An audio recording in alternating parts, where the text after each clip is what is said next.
We're here, we're going to document it, we're going to try and inspire people to get up in the morning and see what lights them up, because this is why we get excited, to build stuff.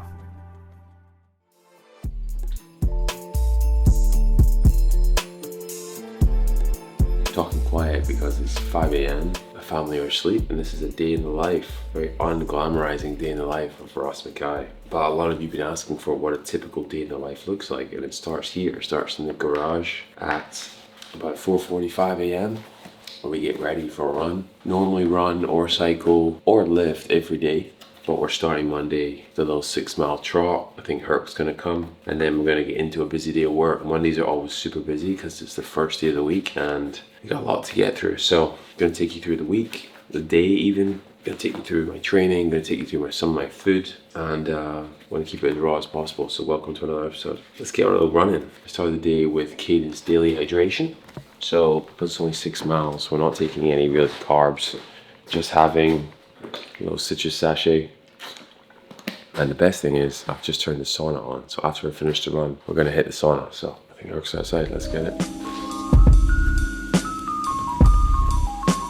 An easy 6 miles. We ran on Saturday and Sunday and lifted on Sunday. So just waking up, moving the body for like 45 minutes, 60 minutes. Nothing crazy. Monday's always my busiest work day and my least volume training day. So just easy 6.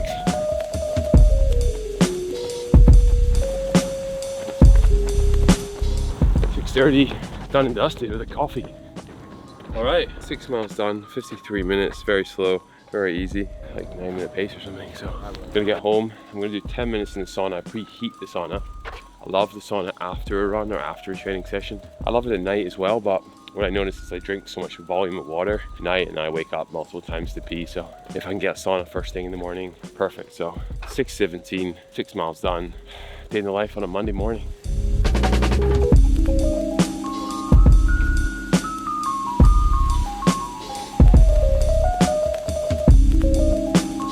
Ten minutes at 185-ish. Rinse. And then we're gonna go just 60 or so seconds. So good every morning. You know, some people might say I'm majoring in the minors, but still doing the minors too, bro. Oh, run done, sauna done, 6:42. Time to shower, time to take my dog for a walk, and get ready for my first calls. Get gunner and let's go to the park. Most important part of the day is my wife's coffee. So I got my coffee here. I put a little bit of A2 milk. Wow, spill everywhere. But I got this machine. I'm getting better at it, to be honest with you. I'm excited because we got a big one coming to the Kids Performance Center. Don't judge me. I've had a lot of companies send me beans. If you're interested in blessing me, shout out to the team at Origin, to be fair. They've been sending me some awesome beans. I think that's what's in here now. Let's see if I can get this right.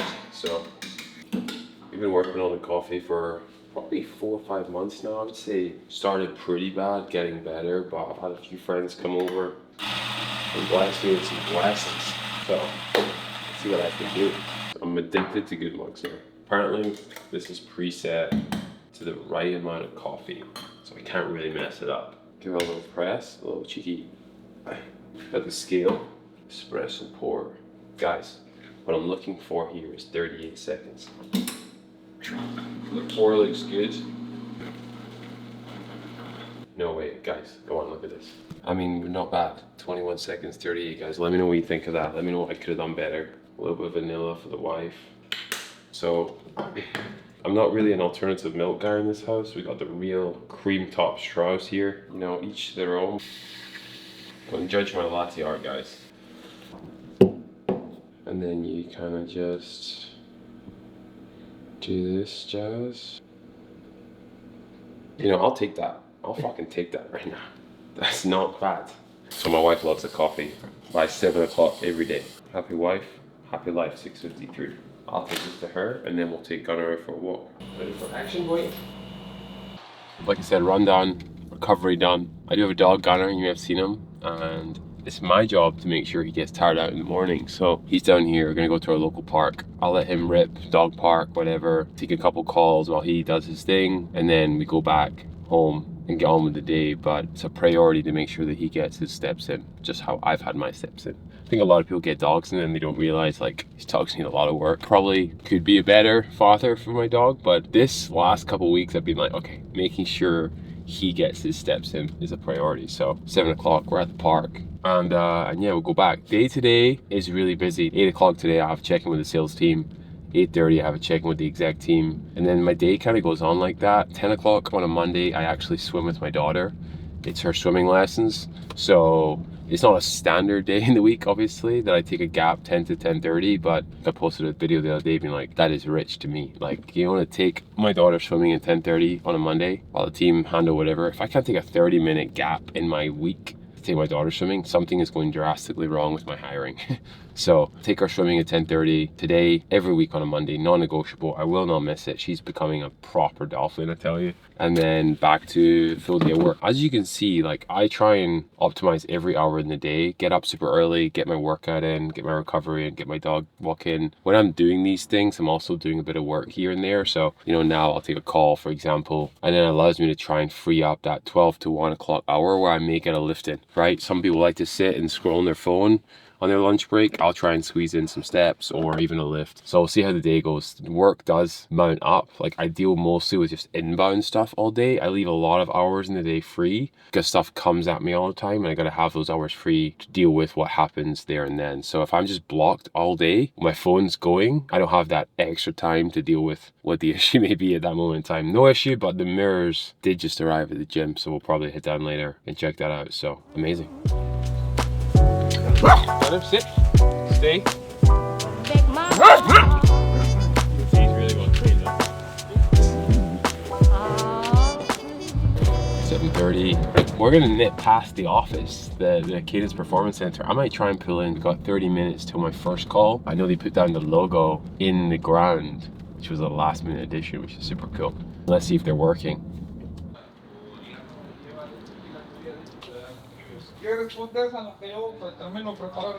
Wow, dude. Hey guys. Hi.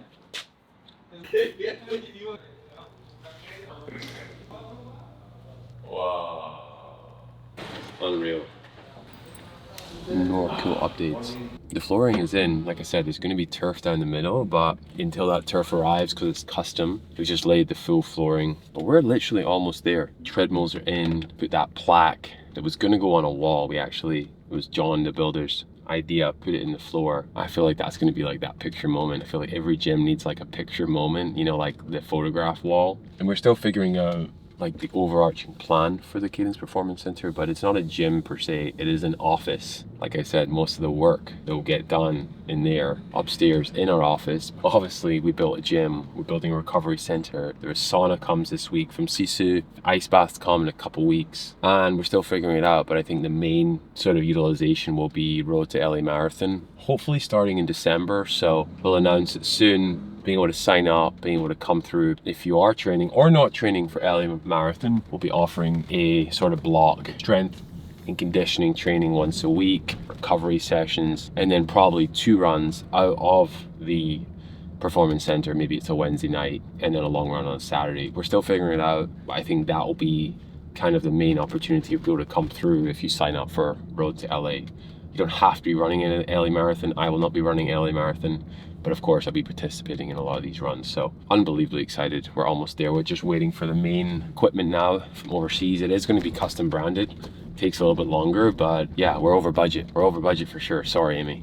All right, meal 1. So obviously we had a little run this morning. I'll talk you through kind of my diet, I suppose, but omelet here, sweet potato, a little bit of veggies. I think it's like 2 whole eggs, 3 egg whites. I don't really know the exact macros on this, but it gets me a little snack until lunchtime. So we're gonna hit this now. I'm then gonna take my daughter swimming, 10 o'clock on a Monday, once a week, 30 minutes. And then I get hungry at like 11:45 for lunch. So we'll probably get into lunch as well. I'll show you what I'm eating there and I'll talk you through my diet. Pretty much standard for the week. I actually have someone who helps me prep my meals on a Sunday and a Wednesday, and we'll take you through what that looks like as well. So gonna get into this, a little bit of sriracha, a little omelet, a little bit of sweet potato.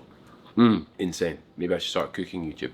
All right, so we are about to jump on a call. We were awarded about 600 coolers at Walmart, so fridge space at the front of the store. Obviously that's like the mecca, that's where most people come in and exit the store, so like the footfall and traffic there is going to be really, really high. Obviously right now we're at the back in the sports drink category where you have to actually physically go to, it's a destination, but the coolers at the front, that's where you get the velocity, that's where you get the trial. Pax in the Buyer just announced that we're getting about 550, 570 coolers at Walmart, so an incredible win for the business, and he's asked us for a marketing plan. So we're going to jump on, it's launching week 30, and we're going to jump on with the team and discuss what we're going to do to activate and blow this launch up. So it's not a new store, it's a new placement in the store. That excites me because we're now going to have dual placement in the biggest retailer in the world. So jumping on with the team, Matt from Head of Sales, maybe then feed that into the marketing team and come up with a plan. So this is the first call, and then I got another exciting call after that, ELT, Executive Leadership Team. So it's a stacked morning full of calls. Morning, sir. How we doing?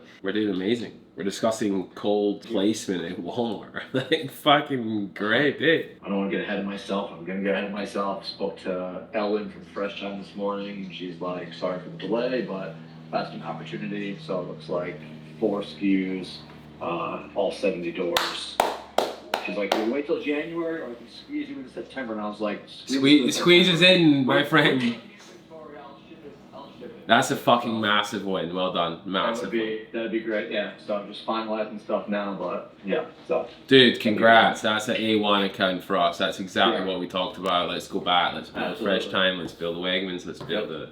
Well done. Walmart has invited us to participate in this new week 30. It's like new and noteworthy launch. So that means we're getting chiller space, which is a really valuable opportunity. Matt, as you say, like cold is sold, so we're really excited about it. Paxton, our buyer, has come and asked what Cadence plans to do to support the launch, specifically around in-store demos, Walmart Connect media activation on .com. I know, Ross, you've been clear. Team needs to come back with full plan for approval with creator and influencer support.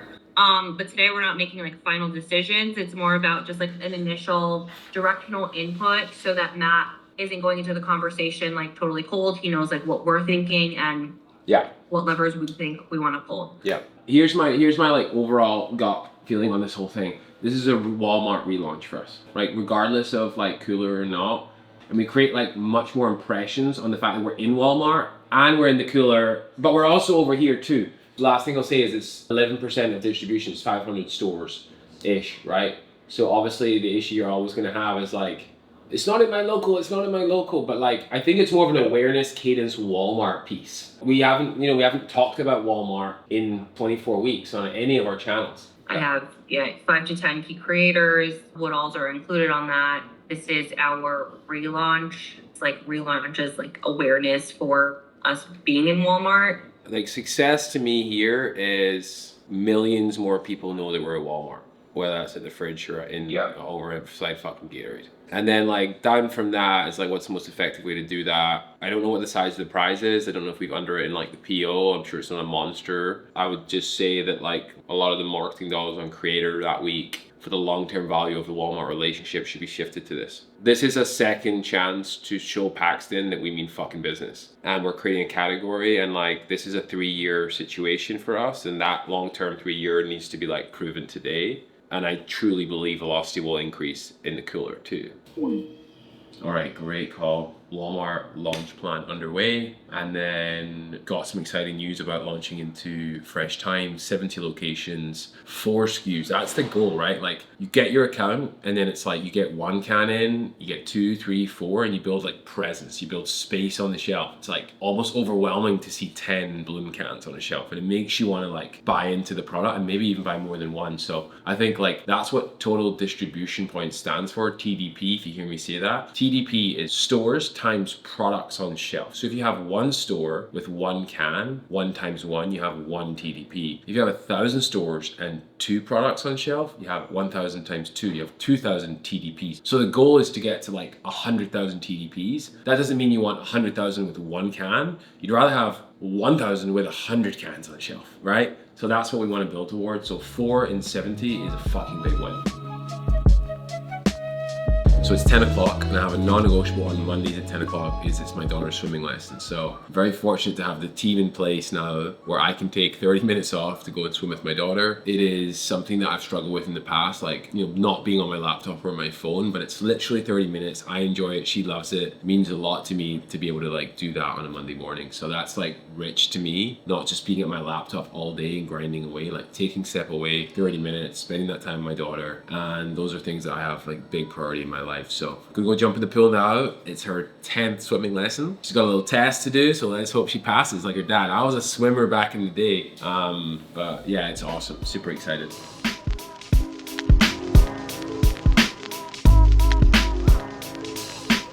Had to swim, she crushed it. Speedo hit me up, we're trying to get a call. No, I'm just joking. But it was a great swim. We passed the test. I got a big call now, executive leadership. So pretty much how it is like morning stack full of calls, take a little break, afternoons full of good calls with the team, have a little lunch break, we'll show you what I'm gonna eat for the day, and then again, spend some more time on the laptop. So busy morning so far. Grabbed a little watermelon mojito. I think some of you have experienced some dented cans. I wanna address that. It's very hard. When these leave the line, they're perfect. I can't always control what Amazon or what the DHL FedEx driver does to your can. I've seen my FedEx driver throw a couple cases off the lorry before if he's running late. So I apologize if you have experienced some dents in your can. Please let me know if it's been a problem. For the most part, the product in liquid is perfect. So I always want to deliver you a pristine can, especially for you taking pictures of it, but it's always hard to control, especially at the volume we're at now. So cheers. So this call is our executive leadership call. Head of finance, head of operations, chief of staff, myself. Often we'll bring people into this call, but it's a little weekly call where we kind of run through like what's top of mind for each of us. There's a specific agenda some weeks, but some weeks it's more about tackling the current issues or problems at hand in the business that we want to overcome. So excited to jump on. Maxine. Hi. So we've got like 5 topics today. I know we said no agenda, but lo and behold, we have a bit of an agenda. Okay. Like you said, as we get to 40, 60, 80, 100,000 orders, we're talking about 3,000 orders a month. 3,000 orders a month is smashed boxes, and it's just like we all order on Amazon. Like customers. we have to spend so much to acquire that customer. So anyway, let's just monitor it and hopefully it doesn't increase and this just goes away. Is there no way we can pack sachets in a box like we do D2C? If it's just a can order, you're getting cadence. Like I ordered 2 cases of cans, they come in stacked together in a cadence box. The customized, yeah. All of it. I think they've got us to this point. Oh, 100%, 100%. Awesome call. We always joke as a team, like I would say we have a great company culture, but Amy, Maxine, and Cameron getting on. Maxine is amazing. She gets on and she like delivers like really succinct. Here's what we're talking about. Here's the things that we need decisions on, which I love. We're not just getting on and all just like talking all the time. It's like really prioritizing your time. And I love that because you can compact like an hour into a 30-minute conversation and come away with like key decisions, right? You want to leave every call with like decisions being made. Otherwise, like what's the point of a call? So anyway, we discussed sachet innovation, sachet strategy. I can't believe we're gonna do 50 million sachets next year. I can believe it obviously, but like to hear that number is insane. Exploring new flavors, discussing CPC as we think about that business in itself, because it almost is a business in itself, and then more to come. So I'm gonna get into some deep work. I'm gonna grab my lunch. Normally I'll try and prioritize like 2 hours or 3 hours after calls like that to actually digest,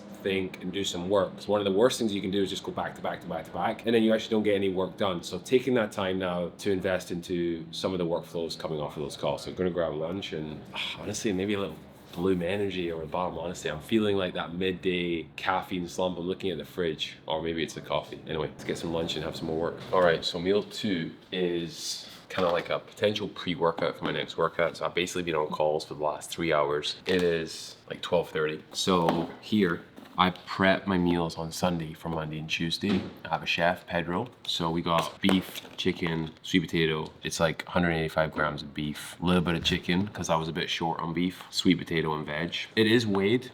I don't know the exact macros. I do have like a meal plan I follow with a coach, Michael, but I'll just toss this in the microwave. Like I don't have to detract, cook for a whole bunch of time. Super convenient.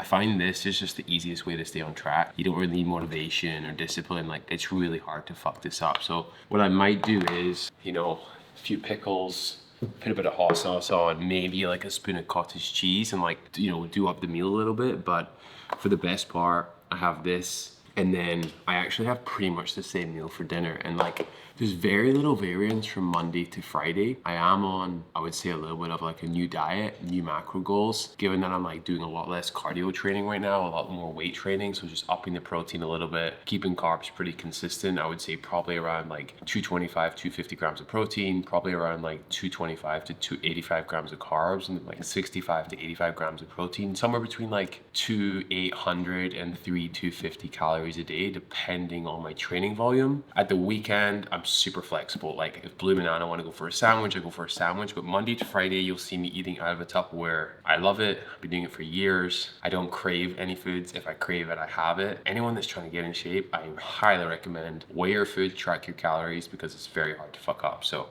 I'm gonna get into this. I may train in about an hour, quick upper body session. When we open the performance center, it's gonna be a lot easier. Right now I have to go to a gym. I hate wasting time. So I'm gonna eat this meal, sit in the sun, get one more call done, and then see if I have time for another session. So you can see here, like Tuesday's meal again. So I cooked these last night, or Pedro, my chef, cooked these last night. And I'll basically prep 2 meals a day. And then in the morning I have my breakfast. And in the evening I have a yogurt. So 2 meals a day plus like snacks or other meals, bit of sauce, like it's super easy. So when I don't prep, some of you may have seen this before, I'm not endorsed by them, but very, very good company if you're struggling to like find time to eat and prep your food. So MegaFit Meals has been a savior for the last year as well.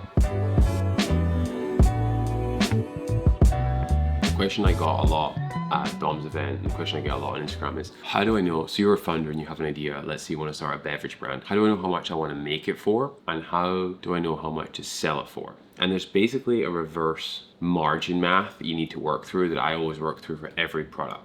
And I've got it here on the screen, hopefully it's super helpful, but it's, can economics work back from the shelf? So never start with how much you're going to make it for, start back from how much you want to sell it for. What I've got here is the input section. So study the shelf. For us, there was cans at anywhere between $2 to $3, $2 to $3.50.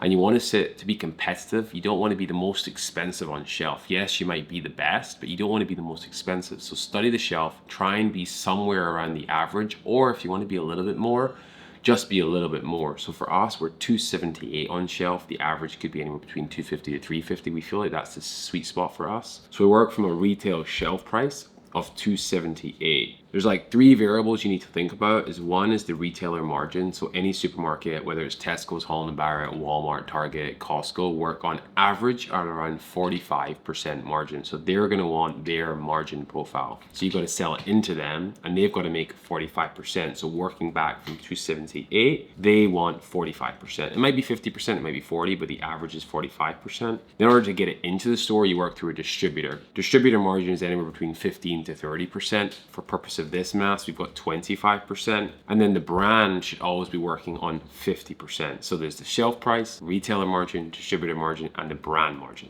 Those are the inputs you need to think about, and that's the margin mass you need to work through. So here we have it, retailer shelf price, $2.78, less the retailer margin, 45%, which is $1.20.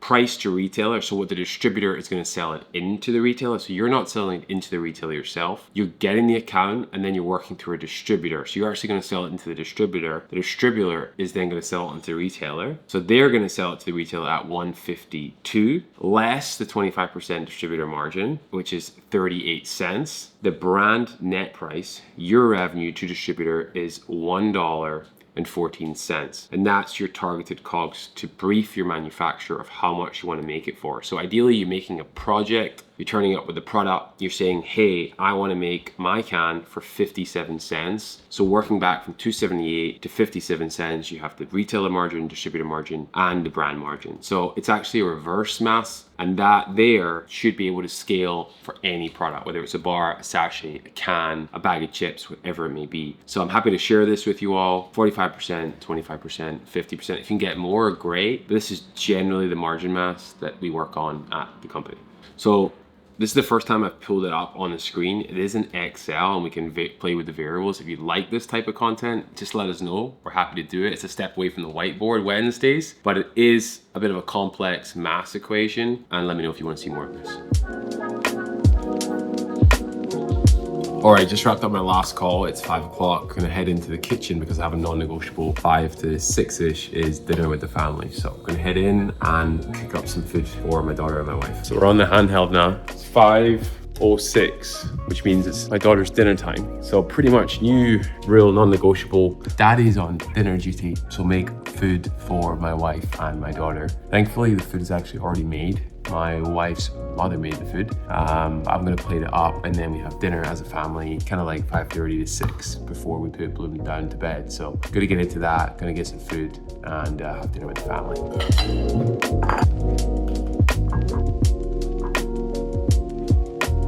Hey Gunnar. My daughter actually pretty much eats exactly what we eat. We don't do like children's menus in this house. We've got beef, I think it's beef or bison with rice. I'll probably sit with her and eat that, and then I'm also gonna get my meal ready as well.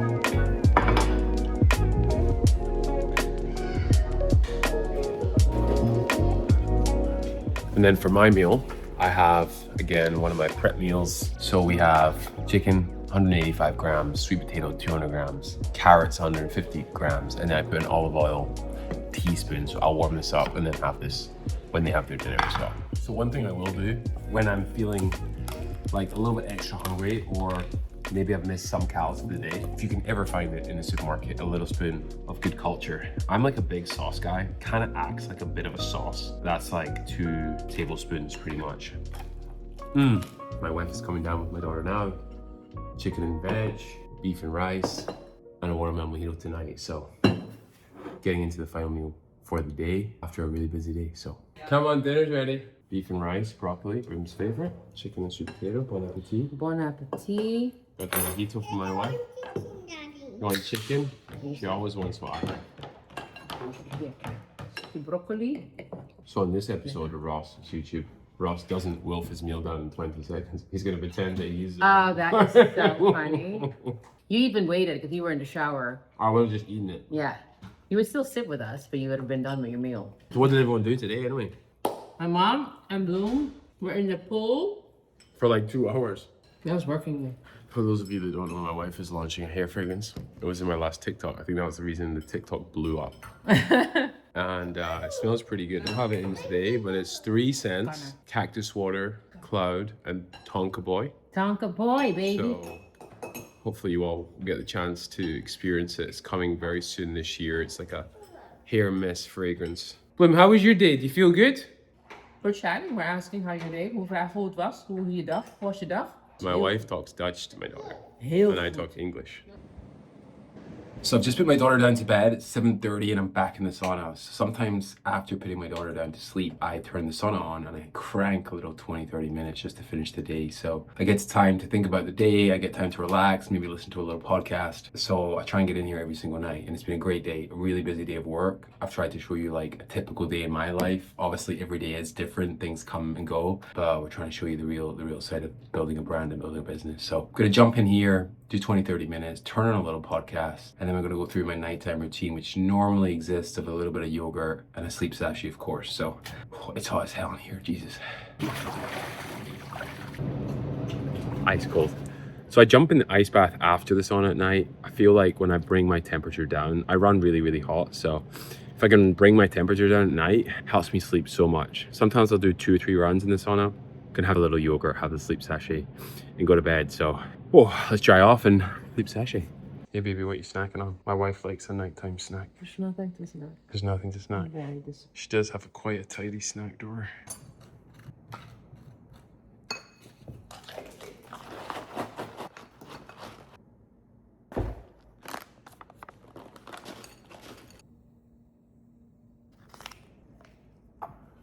So I got my yogurt, as you can see, and my sleep sachet. Bunch of yogurt, a little bit of granola, honey, blueberries, probably, I don't know, 350 calories, nothing really. I got a big session in the morning. I'm back to a little bit of high rocks, so definitely burning a few extra calories, so a little bit of carbs at night. And of course, my Cadence Sleep Sachet. This is still my favorite product. I love the cans, obviously, but in terms of the impact, this is changing my sleep, quite honestly. So prior to the product we made, I actually low-key love the flavor. We're working on some new flavors, but so I'll sit here probably every night, eat my yogurt, put pull up the laptop, go through a couple emails, write some notes on the day, pre-send a couple emails, or at least schedule some sends. So when I wake up in the morning, obviously I'm in LA, so UK and New York are already cranking. And I don't want to be late for that, even though I get up super early. So yeah, awesome day. I think I achieved a lot. I had a couple great meetings, sales meetings, planning meetings for Walmart. Team's really cranking right now. I feel like we're just really humming, you know? I feel like we're gelling, strategies being set, everyone's marching orders are there, and we're delivering. The business is up like 35% this month. So end of another episode. Appreciate you all for watching. Hopefully it wasn't too boring. This is the non-glamorous side of building a business, but please like, please subscribe. And as always, thank you for tuning in.